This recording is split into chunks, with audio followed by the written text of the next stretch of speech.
Hello everyone and welcome to ZankCast, where we interview members of the Bay community. For this guest, we have a blader that has climbed through the ranks, went through the trenches, to now be number 4 ranked on the WBO for Beyblade Burst. We have the one and only CrisisCrusher07. Hi, thanks for having me. All right, thanks so much for being here. So, first one, a little icebreaker, and just give a little introduction to yourself. Yeah, my name's CrisisCrusher07. I'm a Beyblade dad. I got back into the game from when I was a teenager just because of COVID and wanting to do something with my son. But, of course, he got into Fortnite, so then that was the end of that for him, but it brought so much nostalgia for me, I just continued playing. And now here I am, as you said, number 4 on the ranked. All right. So you said how you got into Beyblade. Okay. So what got you on the WBO, and then after, what led you to becoming an organizer? So Geetzer99 is actually the reason why I found the WBO. I know him through Yu-Gi-Oh! I played Yu-Gi-Oh! Very competitively for a long time, since I was about 16. I'm 33 now, so it's a long time that I was playing Yu-Gi-Oh! Competitively. And Geetzer99, he was the one that, when I started kind of getting more into the competitive idea of Beyblade, he introduced me to the WBO, and so then I started really looking into it and like the winning combos list and everything and figuring it out, because, I come from competitive Yu-Gi-Oh!, so I wanted to be competitive. Right. Yeah, and as far as becoming an organizer, what led to that is the Maryland scene has a lot of older gen players, and unfortunately, when I got into playing Burst and competitive Beyblade, all I really had was sparking stuff, so I couldn't really play any of their tournaments, but I wanted to play, so I became an organizer, mostly so I could actually be able to play in tournaments.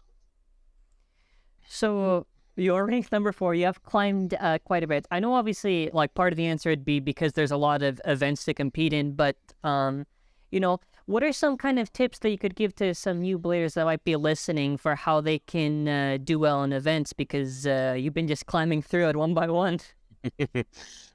One of the number one things you want to do is you've got to kind of understand that there are such thing as competitive combos, and those combos are competitive for a reason, such as wind on illegal and BDR. It just has the most amazing stamina I've ever seen, and opposite spin, like equalization. So that combo has, I single-handedly use that combo all the way through the Swiss rounds of the BWC regional, and I only lost 1 match. It's a ridiculous combo, I'm not gonna lie on that. But that is the main thing. You've got to understand that sometimes the combos you want to play just aren't going to be there. Like, I would love to play a combo with Zest, because I think Zest is just really fun and a good, interesting Beyblade, but it just doesn't cut it, unfortunately. So something interesting they talk about here is the idea of meta, because if certain things exist, right, it kind of negates other things from being effective, right? Yep. So what I think you did really well was your proposal. I think kind of like put the writing on there, but like, I want to kind of just hear from your words the idea of the unlimited rule set that you actually pitched to the WBO. Okay, so this pretty much comes from, like I said, playing competitive Yu-Gi-Oh! In competitive Yu-Gi-Oh!, Konami has made something called a ban list, where they have cards that are limited, semi-limited, or banned, and that is pretty much done to balance out the metagame of Yu-Gi-Oh! And they rotate through the list or change cards in and out, take cards out, put new cards in, about every 3 months or so. And that is just to balance out between the new stuff that has come out and what has become problematic. Now, I had seen on the Discord a lot of chat of how much people want BDR banned. I'm not going to lie, BDR is definitely a part that has made the meta a little more stale, but I do see like the silver lining of that, and we can talk about that a little later. But what the idea basically did was take the concept of having a ban list and bringing it over to the WBO, where what essentially you want to do is you want to have an unlimited format, which is basically like WBBA, where you're allowed to play any part that is out all the way up to the current stuff. So that way then when a new part comes out, if you see it's problematic and dominating that format, you know in your second format, you could ban it. So that way then it's no longer problematic, which allows the second format to create a healthy, more balanced format, which I think would be very good for the competitive community. Yeah, no, agreed. I think part of the issue is kind of just this struggle kind of just on like a consensus over the years, because you have one side that's very pro-WBBA and pro-WBO. I think both sides, have points to each other, but I think what's really good about the proposal that he did is that it appeases both parties. So if someone wants like how TAKARA TOMY sets the rules, you do unlimited. If you want how WBO does it, whatever the rules are, you have like the WBO. So I have to really give like the hat off, because it's just a very neat solution that doesn't create any like sub issues by approving it. Right. It's all just addition. You're taking the WBO, what they already have, and you're just adding to it. You're not taking anything away from anybody or anything. You're just strictly, hey, you can play WBBA if you want. If you don't want to, we have WBO. You know, it's just the only thing that kind of gets dicey is, and has always been, this ranking system. As much as, it is interesting and neat to have, I also see the ranking system being a little problematic, because there's so many times I've seen people argue that this shouldn't be ranked or this should be ranked. And, it's like, well, where do you draw the line? Yeah, that's always been an issue with ranked and unranked. And it's like very hard to kind of like find the area where kind of people can go with. Even just with the rankings that you set, it always gets like so much struggling on what people want to actually do ranked. And some people might be actually afraid for something to be ranked, because maybe there's like a rule change, and then after they don't want to go to those events because now it's not in their favor or something, right? Or a part gets banned and they don't want to. So it goes back to limited or unlimited. That's the solution. So if you want to do a ranked event where, let's say, BDR is allowed and you want to have an easy time, unlimited. If you want to have a normal meta, there's still limited format. Right. And that was one of my things too, because in doing a format like that, you can make it to where everyone is still allowed to play, like people with just HASBRO or anything like that. It allows them to play in both formats just fine. You don't get stuck with this bottlenecked wall of like, having Metal Fight Limited being one of the best formats we have for balance, but it's walled behind, a price difference in Beyblades, or people arguing about the whole mid-fake versus real type. Yeah. Yeah, even the idea of VDR, which is like, what about the people that spent like $100 for the set to use the driver? It's like, well, listen. The thing is too, is like what TAKARA TOMY is that TAKARA TOMY, how they decide the meta is what they want to try to keep on selling to people, right? They did try to balance at the start. I think only really around God, that was like the Japan events, not like Asia events, because I know Asia has a little bit more specific bans, but like I'm pretty sure, because I've even talked to Mac the Burst, I asked this, apparently even like still the original Death Scyther, Dark Death Scyther, and like the original Hall of Fame bans, so it's like they're not too like updated on it. I feel, and I'll let you respond in a second, like since Sparking, I feel like the meta kind of shifted closer to more stamina and stronger stamina, and they just said, forget it, DB, bigger stadium, stamina. So that's why, for an example, like BDR is not an issue in Japan, because the DB stadium doesn't work nearly as effective for, let's say, BDR in there than if it was in the original standard. Correct. I would agree with that. And I think what also helps is the fact that they play 5G. So then, like, when you have 5 Beyblades and you, in all reality, in the WBBA meta, you have either Dynamite, like mostly Dynamite. I don't think they really use it on Win because of the way that DB Stadium is made. But so Dynamite on BDR, and then you have World on Drift. So, but the thing is everybody can play them, and so they cancel each other out in point-wise. So then the other 3 combos, you can kind of make whatever you want that you think would fit the situation. You can use Vanish, you can use Roar on Metal Drift. We've seen that. But it's just like here in the WBO, where the best you can do is 3-on-3. Yeah. You run into that issue of, well, after, you know, playing the Win BDR, that's 2 free points because you're going to have a reshuffle. Yeah. I see the point of the 5 combos. I think it's kind of 2 issues with how we currently do it. So I can kind of see the point of combo diversity with 5G.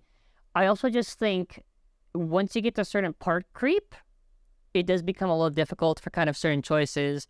Like we hosted our last one, the regionals on here. I did use Metal Bearing Drift, but we were pretty unique on the choices on the parts for most of it. So I think part of it's kind of just, and it's a difficult thing to tackle because you can't change it, but it is player mentality on what they want to play.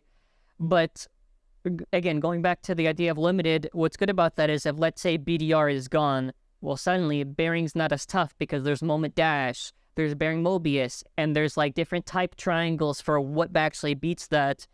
So there could be potential diversity there. We don't have to have necessarily 5 combos. I understand the idea of the 5 combos, and I think I was talking to Dan, who's an organizer, good man.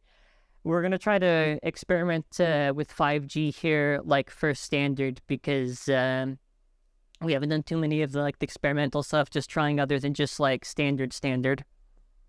Yeah. Yeah, we have a WBBA 5G tournament coming up in 2 weeks. So, what are your kind of thoughts on the idea of like the 5G format? Because I know you've done a lot more events recently. So, kind of like, how do you compare the experience of, let's say, doing something like 5G versus like the standard way that kind of like we have our WBO events? So one thing that I'll definitely take is 5G and WBBA rules. I do not like the deck registration idea. Yeah, I will say that there have been parts in time where I'm like, I kind of wish we had it, because there will be times where I come to a tournament and midway through, everybody's using what I've been playing. So it's kind of like, well, I'm the one that put the work in to find these combos, but now other people are going to reap the benefit of it. So that part I don't like, but right. I do understand the benefit to it, because if, you know, if you find a combo that you don't find to be usable right then and there, it's better to just be able to switch it out. Yeah. But I do think 5G in WBBA, it's definitely, probably in my opinion, the better format for a lot of things, just because you do get to play with a lot more parts than what you generally get to with WBO. I don't like the DB Stadium as much, even though back, what was it, several months ago, I did have a big argument back and forth with people about it.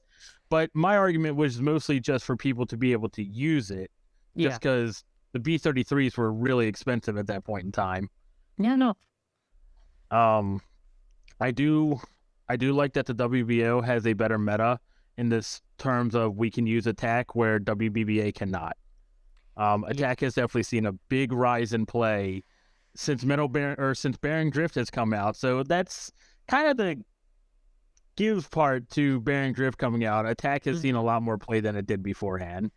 Yeah, it's kind of like a monkey's paw to like use more attack, because I had a good friend, MDK, who was recording one of my matches. I don't know how I survived, but it was against Guilty, and I had like the Wind BDR. I got so many saves. I'll be honest, that driver is kind of cheese. Like the way how easily he just survives sometimes. Because like you have two different types of bearing drifts matches. Most of the time, the 50 bearing saves. On the times what should happen is you should be able to KO it. But no, I definitely see your point. In a way, people are trying to do it. I think the driver is just... We kind of just get... I just want diversity, man.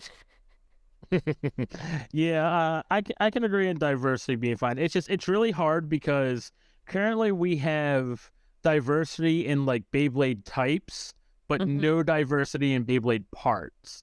And I fear that without BDR, when you go back to the meta we had before it, Vanish kind of walls a lot of attack because of the way it performs. And that's the only unfortunate part. The thing I was thinking about that was because the reason why Vanish doesn't get used now is because Vanish, we always knew it died to Guilty, but it always could tank right attack, but no one really uses right attack because people just want to use Guilty because Guilty kills the BDR. And like, Wind kills Vanish, Prominence kills Vanish, Dynamite F, more likely than not, could kill a Vanish, but they're kind of close on that part, so... I think only because I did think about this a lot, and it's a very good point that you raised. I do think because of the different driver options, I don't think we could necessarily go back to how it was like. Because now, because they're bearing Mobius, there's the taller height driver, and that can screw with the bearing driver. The high extend plus dash can finally get used again. There's the zone dash, the HASBRO Z one. I think, because obviously this is all hypothetical until we eventually like get around to it, but I do think we could potentially find stuff that could get used a little bit more. And also the benefit is because we also have more options, because there's the King Blade that's left and right, Super King, even though I don't like Super King too much. Technically even Zest, if you put on Spread Dash, even though it's a little bit risky, right? So we gotta eventually see the meta, but I think we could get to like the promised land where burst standard's not just, alrighty guys, it's bearing drift, and like metal drift. Yeah, or metal bearing drift if you got deep pockets. Yeah. So the next thing I want to ask you is kind of about Beyblade X, because I want to ask kind of, what are your thoughts based on what we know so far? What is kind of, do you have any wish list for it that you want to see them, TAKARA TOMY, kind of implement? Or like, what are some things they should keep, some things, take it out? I'm curious. So, definitely, I know you had commented on the last podcast me and Stay Cool did from 4Gaming. Thank you for that, because it gave me a little more idea of the stadium. If the stadium has 4 pockets, I have a feeling that attack is going to be really viable, because I think the idea of it is if it has that like swooped curve, it's basically to give your attack Beyblade the flower pattern without like you having to know what you're doing. Yeah. So I think it's like when they say high speed battles, I think they're basically saying it's going to be quick, you're using an attack type or something and you're just trying to get them quick KOs, and with 4 stadium pockets, it'll probably happen a lot more often than people think. Yeah. I was not 100% because even the image is like, it's a vague side profile, but I do agree. I do think potentially, I think probably KOs are like that because when they're running WBBA events, they want to get a lot of people in there and like in and out, because WBBA hosts like 10 times the size of like an average WBO event, where they get like hundreds of people, or like 50 or 60, whatever. That's like for like a big WBO event. And something else I just think is potentially the ridge, because the ridge has always been so vital to these stadiums. Like the Pro Series stadium has a very thick ridge, so it's very easy to flower and KO stuff, compared to like Burst Standard TAKARA TOMY. It's not as simple to kind of do that because the Pro kind of carries you. So I did kind of wonder if maybe it's not too easy. I don't know, it could either be it is easy to do and it's 3 points just for the fast battles, or could potentially be that It is a little bit hard to do, but that's why it's 3 points. So Right. I'm indecisive on that. Yeah, I can't quite decide if I think it's gonna be like because it's 3 points it's harder to do, or if it's 3 points to make it go faster. It's definitely very hard. But I also see like if it is like that where you're using like a bunch of attack, that's also you're gonna see a lot more bursts probably then, because everyone's gonna try using attack to get those 3 points. So Yeah. I think it'll be interesting. I think also this could be their solution to the stamina problem. Because let's say hypothetically this goes down 3-4 years down the line, we get the similar bearings, we get like similar kind of cringe that they kind of release that's very strong. I think the point system works in the long term, because let's say the same issue happens that it's hard to do burst. You can KO. I think even though I see the point why some could be against the idea, I'm more inclined to see how they do it, because if they're going to do burst again, I think the point system kind of makes sense in my head, because it's got to be some way to revitalize the gameplay to where it's not the same structure. Because let's be honest, they can't innovate past burst. It's either they do burst again, or they do metal again, or they do like plastics again. Yeah.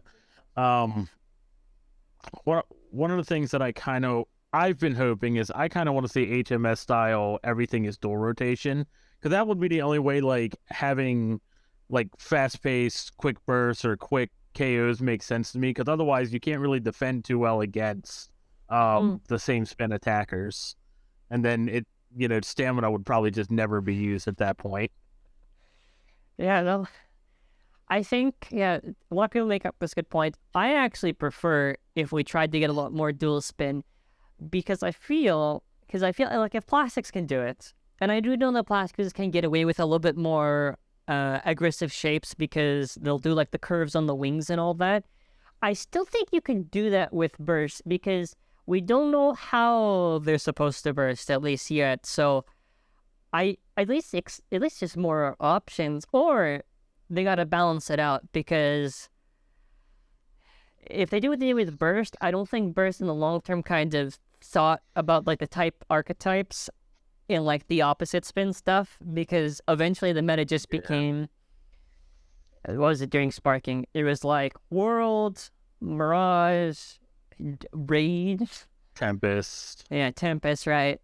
So I feel confident at least with them, because I don't think they would just go right after this without a plan. And the reason why I do think there is no gap, because with plastics there is a gap, with Metal Fight there was a gap. I think the reason why Burst and why they're doing already right after is because Burst has been successful for like 7 years. So to them, guys, we made the money these 7 years. Do it again, but a little bit different. Yeah, that's definitely, I mean, that, and like you said before too, it's really hard to like add a system and then take a system away. Like there, all the people that have been growing up with just Burst to then change to, hey, we're no longer gonna burst. That might affect how those people that enjoy the game play, or if they play at all. Yeah. So something I want to touch on next is actually kind of back to the rule set stuff, which was the idea of dual spin. Because now with how it works is that I believe you have like one specific, right? But you have like the ability of like changing the spin direction, right? Right. And that's very different from how we have it, because before it was like if you have World, or let's say if you had like Chosi Spriggan, or like any of the dual spin back in the day, whatever rotation you're in, you're locked to it. But what's really beneficial about that new rule is because now if let's say you're in the wrong spin direction, it counts as a mode change. And now you can change to the other way to do opposite spin. So I thought it was like really beneficial to the dual spin stuff, especially since stuff like Burst and Zest aren't that scary to allow dual spin. Yeah. Well, they didn't add that on the WBO yet, did they? So it's on the document. So a maximum of one dual spin layer configuration may be used per deck or a set of presented Beyblades in a pick 3 choose 1 match type. After the combination has been submitted for inspection, the mode of the dual spin part may be permitted changed in line with the rulings for the parts in multiple modes. Was that in the proposal from Think and Me? Yeah. On the thread. Yeah, okay, yeah. Document. Okay, so he was talking about for that proposal, we're allow the gimmicks. Why not allow the gimmicks to happen? I don't see now. Me and Think have had a little bit of debate back and forth on this in the sense of, I believe that allowing the dual spin rotation in pick 3, choose 1 or 1v1 or even deck format, I think it's a little more problematic there. He doesn't, in the sense of, his argument is valid. Think from the WBO, his argument is, well, if you don't want to, have one of those formats with dual spin, then just say there's no dual spin allowed in that. Like, basically give the organizer the option to not use that rule set. I personally think that I would just confine it to a 5G and 3-on-3 format. I would allow the 1 dual rotation bay just like in WBBA. I just think it balances it out a lot better. And not to mention, like, if a new organizer doesn't really think about that and they host like a pick 3, choose 1 tournament, and then people are coming in with dual spin, that could really like demoralize some of the people that don't know about that. And then they're sitting there and they're like, cool, I'm going to pick this bay. And the opponent's like, well, I'm just going to pick my dual rotator and change to, drift and left spin against your right spin. Let's have fun. Yeah. I think for the layers, so I'm trying to think what a dual spin that people can use in standard. I'm just thinking standard right now. I'm thinking like GT or whatever. In standard, there's like Astral, there's Burst, there's Zest, and there's World. I think really only World is the only thing I'd probably worry about. But my counterpoint, which is kind of valid, is that using attack, specifically Guilty, because I ran into a World Drift that was right spin, went up. So it's kind of a cop-out, but I do see the points. I do think in long term, freedom is better to have for the options. I do get the sentiment, because you sometimes run into issues. I feel like there's sometimes, especially with this, there's some concessions that just gotta be made that way gets approved. Yeah. I can I can see that point of view of just having everything being optional. I mean, and that's fine. I mean, at the end of the day, we all just want to play Beyblade. Yeah. Yeah, so the next thing I wanted to ask, just on the stadiums. So we currently have standard legal, we have DB standard legal, we have pro legal. I mean, we don't have Dash yet, the Dash stadium, which, to be honest, I think long term, I probably would have agreed the Dash over the DB stadium, probably. But in terms of accessibility for the stadiums, I think it's also, again, it's a good thing, because I think a hard thing too for people organizing is sometimes the pool of the stadium options. I kind of want to have as much stadiums as possible legal. I don't think literally every single stadium, because there are some Hasbro stadiums I think probably not. But, there are ways, like there's the Hypersphere format that I think Cheeto did. I think what's really good, again, is just the amount of options. But something I want to ask is, let's say we go a month later, or however long it takes OP to approve of this. Let's say this gets approved. So what do you think the benefits are of once this gets approved for like the future of like WBO? Well, one of the definite future benefits to this proposal is that no matter what, the WBO will always be able to make the format as balanced as possible. They can change any rule necessary. If a stadium becomes an issue, like say the new stadium for Beyblade X, it's just, it creates a meta that's just nothing but attack, and no one's liking it because they can't play stamina, or attack is just too hard to get a KO and they want to play attack, but stamina's overrunning it. essentially they could be like, okay, well, we're just not going to play in this stadium. We can play in this other stadium. But if you want to play the game the original way intended by WBBA and TAKARA TOMY, you play the unlimited format, which then you can play it that way. That's like the main thing with this proposal is Think wants to call it unlimited. I think if I was to call it anything, I would call it original format because it originates from WBBA. All right. So then that's how I would say it. I'd say you can play the original format, which is how the game has been intended to be played by TAKARA TOMY and WBBA, or you can play it the way that us as a community have decided this is the better way to play the game. This is more balanced. Everything is more simplified and straightforward, and probably shows a little bit more skill oriented too. Because at the end of the day, that's one thing that we all want to see. We want to see who is the more skilled Beyblader. That's why we have a ranking system. Yeah. No, I agree, definitely. I do think there's a lot more benefits to this. And plus for Beyblade X too, if something becomes problematic like the original Death Scyther was for Burst, where Death Scyther just kept dominating and like stamina combinations, or like Odin, it's easier to take faster action for ranked or unranked. Right, it would technically be ranked, and then after you want to do unranked, you can, but it goes in a way where if people just don't want to deal with it, the organizer has the power to say, alrighty guys, you can't use Death Scyther now. If you want to use Death Scyther and someone wants to become an organizer, they'll say, okay, I'll host it. We're doing unlimited. You use the Death Scyther. Right. And that's one of the other benefits too, is as long as the WBO gives it like a specific amount of time, like a set amount of time, like how I said Yu-Gi-Oh! Every 3 months they do a meta change. If they were to do it, say every 3 months, let's see within the next 3 months what parts come out as well that could potentially fix the issue. But if it's not fixed within that 3 months time, it might take a lot longer for it to get fixed. Like, one of the examples I can give the best was during the sparking format, right out of the gate, we got Glide Ragnarok with Wheel, and Wheel plus Extend plus just ran that entire format all year long.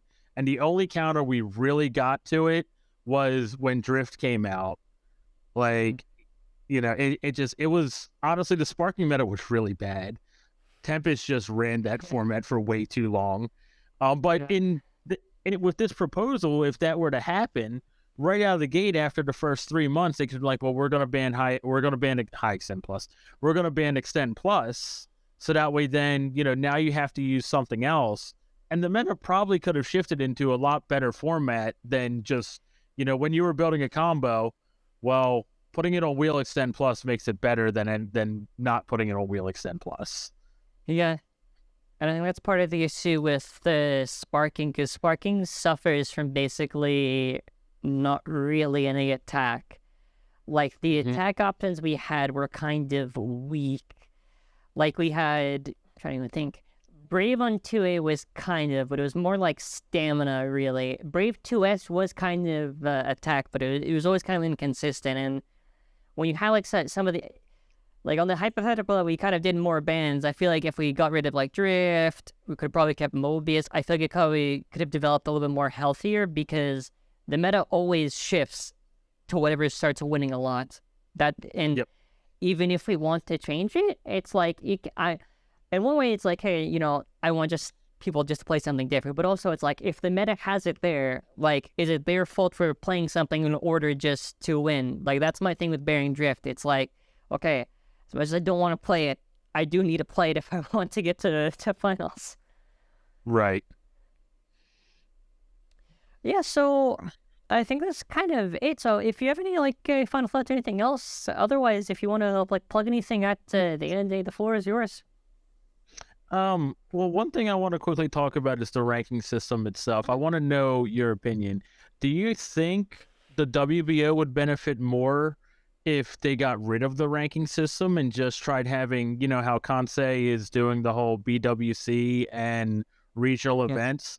Would we benefit more to just allow, anything to be played, and then there's just a standard format that is used for these really big events, and what would be I guess, the WBO national tournaments. Mm-hmm. Okay, I got to think about that. Okay, this is like the issue with the rankings is kind of like a two-part problem. One's how the rankings are done, and the other one is the site itself. The site sounds like a very outdated like web conf. My BB. It's going to break at any point. I remember the times where the site has crashed. So I do understand partially why the rankings don't get updated, because they got to find somebody to do it, and it's not cheap. And I've talked to Kay, I've talked to Shindog, and I said if they ever want any help, whatever, like it's always there. But I'll first answer what you said, and then after probably what I would have thought. So the idea that you said was the idea that we kind of do these regionals, and it leads to like a big event later on in the year, right? Right. Okay, so I think it's good in the concept. The issue with the big event is that, let's say someone qualifies, right? Not necessarily everyone could go to the big event, right? Because let's say it's like travel costs and try to make it there, right? It's very difficult for some people to try, even for me, right? Because I'm in Canada, because most of the scenes in the US. Yeah. So I think the concept is good. It's just, if you think in terms of like, I'm trying to think, like kind of like blader representation, right? Because it's not too easy to kind of get that representation there. Because let's say, I know there are a lot of good bladers that are like, let's say Malaysia or Singapore, right? And not necessarily they could make the flight to, let's say, to like Tampa, right? To like do it. So I think if we had the resources to do so, because the issue is we're nonprofit, right? Right. So our negative is that we don't have as much funding to do accommodations or like find ways or locations to work out. Like it's whoever the organizer can manage to pull off. What I would have wanted is that instead of necessarily erasing the rankings, whatever the rankings we have currently, you keep it, but you lock it. You call it legacy rankings. So like legend rankings, right? You do a new ranking system. If it's the ELO system, EMO, whatever, right? Or if you want to do like a different system. And I prefer the idea of you just count wins and losses. I feel that's a lot less complicated than you're number 4. If someone's like number 1,000 and they beat you, then you go all the way here, right? It gets like, I think what reflects more is just win rate. Because I'm not too big of a fan of how the system works for like the points where you go up and down. I kind of get the idea. It's like if someone's bigger than you and you beat them, you kind of get more. But I think wins and losses kind of maybe avoids really an issue, because you go to an event, if let's say, even if you don't get to first place, maybe you get like a higher win to loss ratio than somebody else and you go up. This is just all hypothetical. Right. I think that could work. I think also, I don't think regionals can work for rankings. I think if someone wants to personally do it, it's a lot easier, because Shindog made a pretty good point. If you get a map and you try to figure out where in California and LA counts as the regional, what city, right? It gets very complicated. So I think just the idea of like seasonal, I'm kind of okay with. Like maybe this is like the top leaders of the fall. It's so and so. And maybe like honorable mentions or something. Here's the winter, the summer, the spring. I think a reset is very important, because it gives a chance for people to shine. And now when I'm talking about reset, to clarify, I'm talking about if we're going based on the old WBO rankings, so like the ELO system, right? Right. Because the win to loss would be maybe a little bit different, or maybe you could have, right? But even the idea of also like rank decay, I think is something that should happen, which I think Kay said they used to have this, where it's if someone's not active for like 6 months or whatever, they just gray out the person's name, and if they want to return again, they put it back. I think it's important too, because if you look at like the top 20, not everyone in the top 20 is active. Some are kind of like retired, right?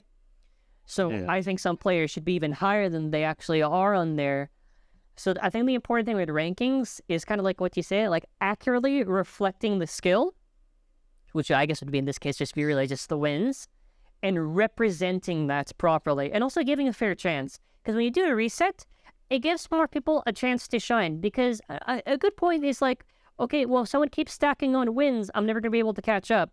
So then after we get the reset, okay, you start from square one, everyone's on equal footing, and you could have an opportunity where other people can shine, because kind of like the issue that we kind of had with the rankings is kind of like people get like a, not everyone obviously, but some get like a little bit of an ego, like, oh, I'm number 10, I'm better than everyone below me, right?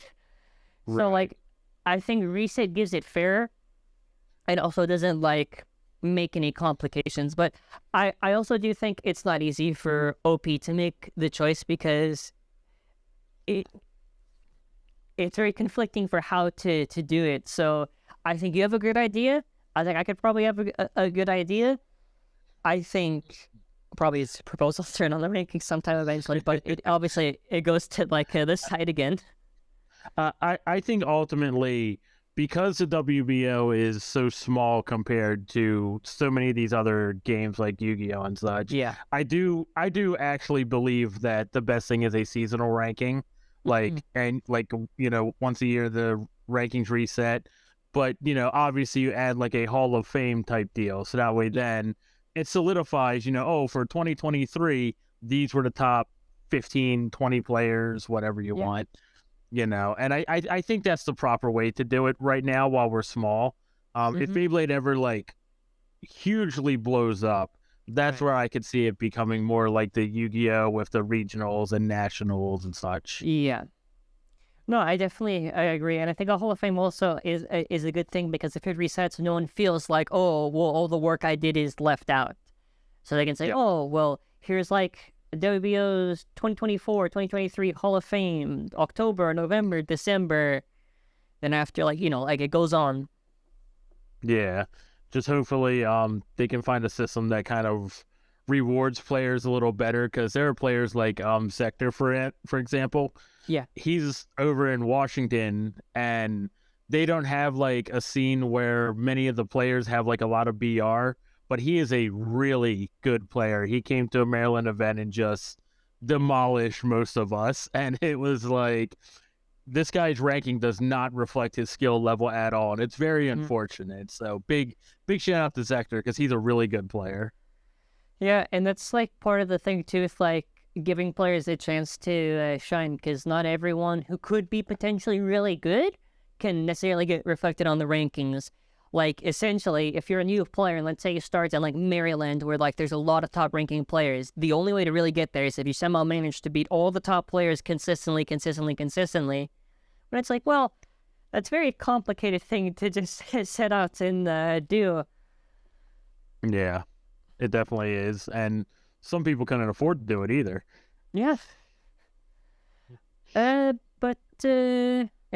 yeah, also like affording to like make the travel with like a specific area, or like if an area just doesn't have too many active players too, that I know some areas kind of struggle with trying to like start a scene, but I've seen some try to like build up.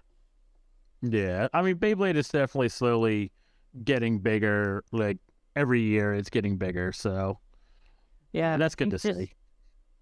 No, yeah, I think just because COVID slowed us down a lot, because I do think if there was no COVID, I think sparking everything would have, I don't even think Beyblade would have probably ended it with like BU. I think probably would have even gone in even more, because the issue with COVID, especially in Japan and these Asia regions, is that since that's the primary market, to do these tournaments and events, they can't do that because it's a lockdown. I do know that I appreciate WBA events did a thing where it's like it's online and you like submit a combo to them, and it's like a CBT basically, where they like do your combos or something along those lines. But like, I do think, especially with X, and especially because how viral the internet is, I do think if the WBO does a DAF, obviously, because the site's a fossil, we could potentially see like big growth, because the way to grow anything, it starts at like at the bottom. It starts at the community that sets out, and then after there's like, okay, there's promotion, there's advertisement. But I'm very confident for the future of the WBO if we can make the changes in time. Yeah, for Beyblade X, I think we definitely need a site upgrade and some, maybe a platform upgrade more than anything else. But if that happens, I think we could really take Beyblade X to the next step, and it'll just be smooth sailing for a while, I think. All right, man. If you got anything to plug at the end or anything like that, the floor is yours. Anything at all you want to go for? Shout out to my entire community. Geetster, Alan Schaefer, he's a good friend of mine, and the Supreme one, all of them, they really give me a big strive to get as far as I have. I always like set what I would call a obtainable goal when it comes to the ranking system. Like right now, my next obtainable goal is to get higher than Henwuja. So we'll see how that goes. And then, of course, shout out to Zankye. You guys do great. Make sure you subscribe to his channel, everybody. I'll make sure to link the 4Gaming podcast because you guessed there. I mean, you're the co-host, right? You're the co-host, right? So yes. I'll make sure to leave a link to 4Gaming then for his podcast to go check it out because it's you guys do a very good job interviewing members of the community and kind of like updates in the meta and kind of like personal thoughts. So I think you guys do a very good job there. Yep. Thank you. Alrighty. That's going to be it for now. Thanks for watching. All right. Bye. Bye.